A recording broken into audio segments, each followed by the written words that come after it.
Jemaat yang dikasihi oleh Tuhan kita Yesus Kristus, Shalom dan selamat pagi untuk kita semua.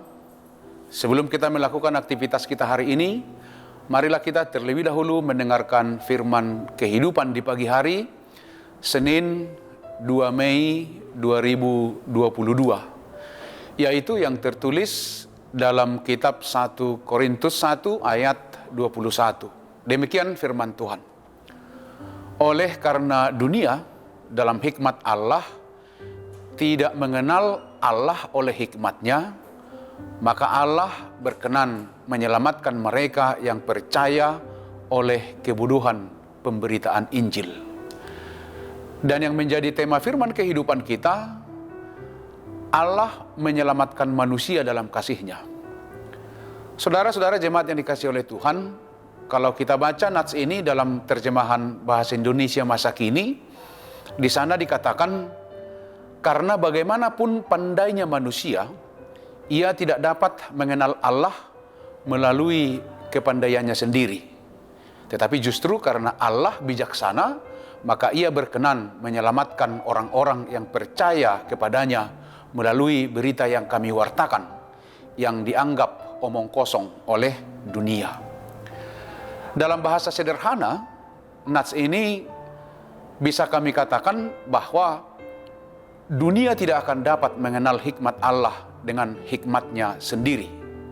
Maka Allah menyelamatkan mereka yang percaya dengan pemberitaan Injil yang dianggap suatu kebodohan oleh dunia ini. Jemaat yang dikasihi oleh Tuhan, manusia sering merasa sudah pintar dan lebih pintar dari orang lain, sehingga sulit untuk hidup rendah hati.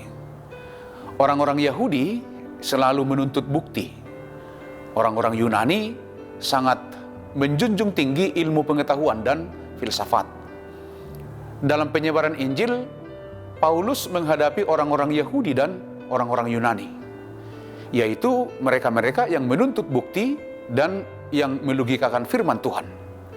Tentu Paulus tidak dapat memberikan apa yang diinginkan orang Yahudi dan orang Yunani sesuai dengan kebenaran firman Tuhan.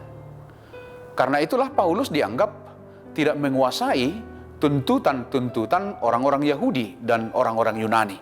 Sampai akhirnya mereka pernah mentertawakan Paulus dan menjuluki Paulus dengan sebutan si peleter.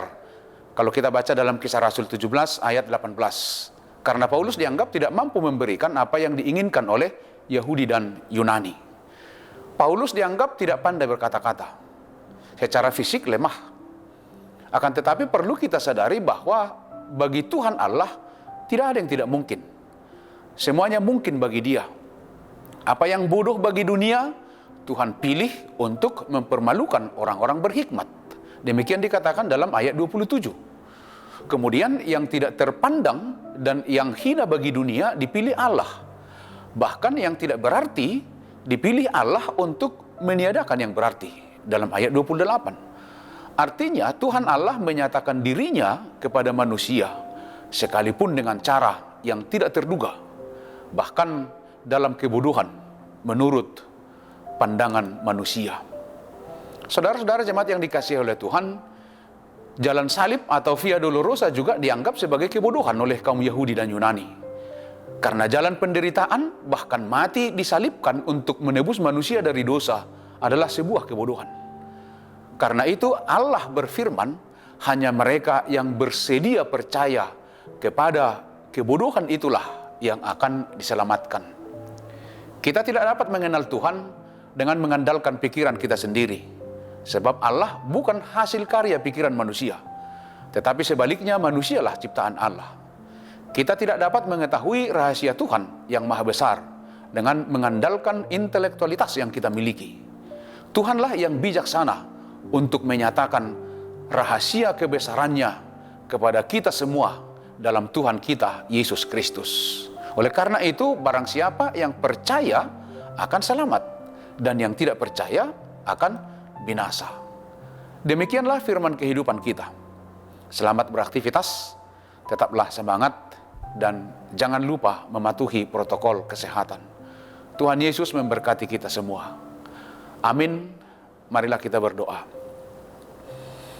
Terima kasih untuk kasih setiamu, anugerahmu yang memberikan kami kasih karunia dan kami memperoleh sukacita dan keselamatan.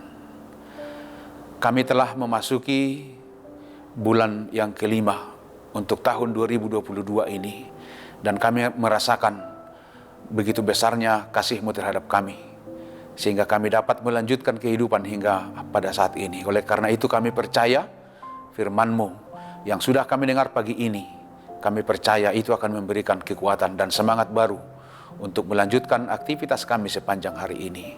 Dalam nama Yesus Kristus kami berdoa dan mengucap syukur.